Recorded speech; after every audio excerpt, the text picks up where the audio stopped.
Hello friends. अब हम पढ़ते हैं विलियन के बारे में बात करते हैं कि कंसंट्रेशन ऑफ सॉल्यूशन क्या है, यानी विलियन की सांद्रता को हम कैसे डिफाइन करेंगे। तो सबसे पहले हम देखें कि विलियन क्या होता है।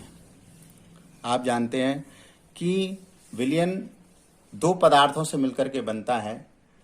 मुख्य रूप से उसको अपन क्या कहते हैं, एक को कहते हैं विलेय और एक को कहते हैं विलायक, सॉल्यूट और सॉल्वेंट।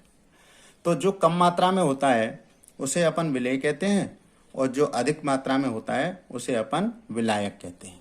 ठीक है ना, सॉल्वेंट। तो जैसे हमने कहा कि भाई पानी है, पानी में हमने नमक घोल दिया, तो नमक तो थोड़ी मात्रा में घोलते हैं अपन, तो नमक तो हो गया विलेय, सॉल्यूट, और जो पानी है वो हो गया सॉल्वेंट। तो इस प्रकार से जब विलेय और विलायक आपस में मिल जाते हैं तो हम कहते हैं कि विलियन का निर्माण होता है या विलियन बनता है। अब उसकी कंसंट्रेशन से क्या मतलब है, सांद्रता। अब सांद्रता ग्राम प्रति लीटर में हो सकती है, मोल प्रति लीटर में हो सकती है, या और कई यूनिट्स में इसकी कंसंट्रेशन को हम डिफाइन कर सकते हैं। उसमें से कुछ के बारे में हम यहाँ पर पढ़ेंगे कि हमने कहा कि यदि मान लीजिए कि मोलरता, सबसे पहला है मोलरता यानी मोलरिटी, कैपिटल एम से इसको रिप्रेजेंट करते हैं। तो इसको अपन कैसे डिफाइन करेंगे, किसी विलियन के एकांक आयतन में घुले विलेय के ग्राम मोलों की संख्या मोलरता कहलाती है। ठीक है, यानी अगर फॉर्मूला बनाएं तो कैपिटल एम यानी मोलरता बराबर विलेय के ग्राम मोलों की संख्या बटे विलियन का आयतन लीटर में।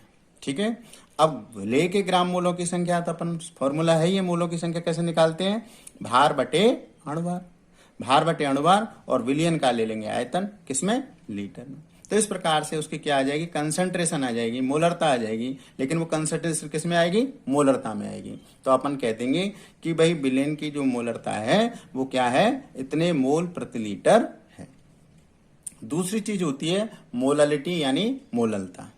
दोनों में रा और ला का अंतर है, बस स्मॉल एम से इसको रिप्रेजेंट करते हैं। अब इसमें थोड़ा सा अंतर है कि किसी विलायक के 1 किलोग्राम में उपस्थित या घुले विलेय के ग्राम मोलों की संख्या क्या कहलाती है, मोललता कहलाती है।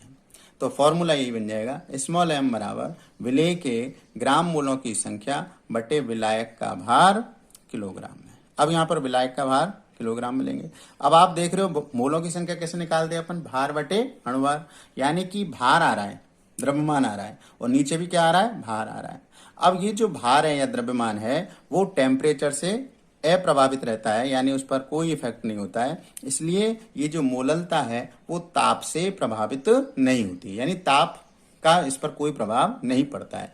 जबकि जो मोलरता है उसमें क्या आ रहा है, वॉल्यूम आ रहा है, आयतन आ रहा है। अब आयतन पर तो ताप का प्रभाव पड़ता है, इसलिए जो है जो मोलरता है वह ताप से प्रभावित होगी और मोललता ताप से प्रभावित नहीं होगी। एक बात, ठीक है। अब अगली चीज है मोल भिन्न, मोल प्रभाज या मोल अंश। ये 3 नाम है इसके, लेकिन इंग्लिश में इसको कहते हैं मोल फ्रैक्शन। मोल भिन्न, मोल प्रभाज, मोल अंश, यानी मोल फ्रैक्शन।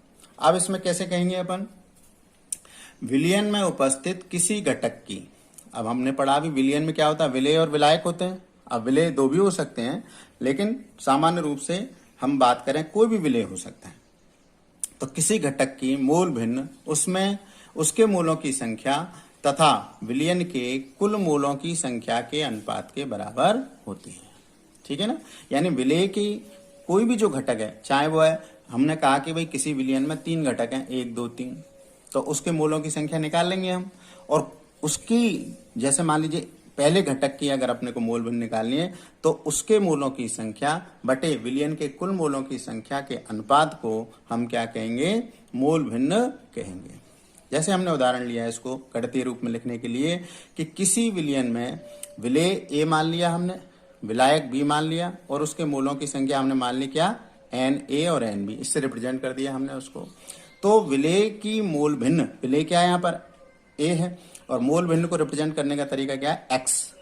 अब ए का मतलब क्या हो गया, विलेय, यानी एक्स ए, यानी ए की मोल भिन्न बराबर क्या होगी, उसके मोलों की संख्या। उसके मोलों की संख्या कितनी है, एन ए अपॉन विलियन में उपस्थित 2 ही तो घटक हैं अभी, विलेय और विलायक, ए और बी। इनके मोलों की संख्या कितनी, कुल मोलों की संख्या कितनी हो गई, n a plus n b, n a plus NB।